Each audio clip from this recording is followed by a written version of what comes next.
स्वागत है आपका कसक स्टडी सेंटर में। पिछले कई सालों से वैज्ञानिकों को लगातार इस बात के संकेत मिल रहे हैं कि जीवन को शुरू करने वाले शुरुआती पदार्थ ब्रह्मांड के हर कोने में फैले होंगे। चाहे तारों के बीच का स्पेस हो, धूमकेतु हो या फिर क्षुद्रग्रहों की चट्टानें, सभी मिलने वाले पदार्थों में जीवन के शुरुआती तत्व है और उनसे जीवन पनप सकता है। इतना ही नहीं, कई जटिल जैविक तत्व तो बिग बैंग के 1.5 अरब बाद से हैं।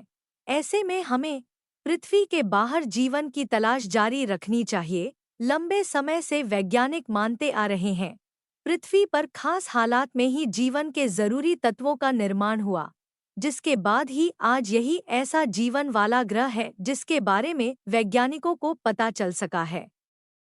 तमाम कोशिशों के बाद भी जीवन के संकेत उन्हें कहीं और नहीं मिले। कुछ जगहों ने जरूर उम्मीद जगा रखी है।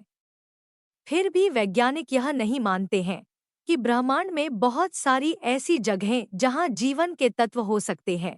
पर कुछ सालों में स्पेस मिशन से धूमकेतु, क्षुद्रग्रहों आदि से मिले नमूनों से पता चला है कि जीवन को बनाने वाले प्रमुख जैविक घटक या तत्व पूरे स्पेस में फैले पड़े हैं। स्पेस में भरे पड़े हैं जैविक अणु। तमाम पड़ताल इसी ओर इशारा कर रही हैं कि जैविक अणु स्पेस के हर कोने में दिख सकते हैं, जिससे पता चलता है कि हमारा खुद का जीवन विकास एक बड़ी खगोलीय कहानी का हिस्सा हो सकता है। वैज्ञानिक देख रहे हैं कि अंतरतारकीय धूल हो, धूमकेतु हो या कि क्षुद्रग्रह, सभी जगह कई प्रकार के जैविक अणु देखने को मिल रहे हैं। पहले धूमकेतुओं मिले संकेत। इसकी शुरुआत यूरोपीय ग्योयो स्पेसक्राफ्ट से 1986 में हुई थी, जब उसने 2 साल तक हैली धूमकेतु का सबसे पहले विश्लेषण किया और उसके कोमा में बहुत से जैविक तत्वों जैसे अणुओं के होने के संकेत मिले। उन्हें शुरुआती सौरमंडल में कार्बन युक्त तत्वों के होने के संकेत भी मिले। इसके बाद 2015 में 67वीं धूमकेतु में भी प्रोटीन को बनाने वाले मूल तत्व ग्लाइसिन मिलने के संकेत मिले। फिर 2022 में स्पेक्ट्रोमेट्री के जरिए रोसेटा आंकड़ों में डाइमिथाइल सल्फाइड सहित 44 अणु मिले। फिर आई क्षुद्रग्रहों की कहानी।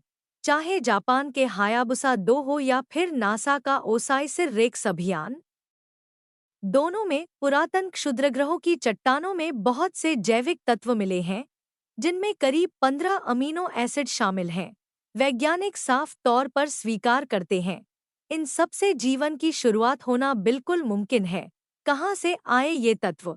ये जैविक समृद्ध चट्टानें उस दौर की हैं जब सौरमंडल बन रहा था। चाहे वे तारों के बीच ठंडे काले बादलों में बने हों या फिर युवा तारों के ऊर्जावान इलाकों में, यह साफ नहीं है कि ग्रहों में ये तत्व कैसे पहुँचे। लेकिन यह पड़ताल हमें हमारे मूल उद्गम तक पहुंचा सकती है और दूसरी कई दुनिया की शुरुआत के बारे में भी बता सकती है। कुछ तत्व तो और भी पुराने। दिलचस्प बात यह है कि खगोलविदों ने पाया कि कुछ पॉलीसाइक्लिक एरोमेटिक हाइड्रोकार्बन, जिन्हें पीएच कहा जाता है, बिग बैंग के 1.5 अरब साल बाद ही बन गए थे।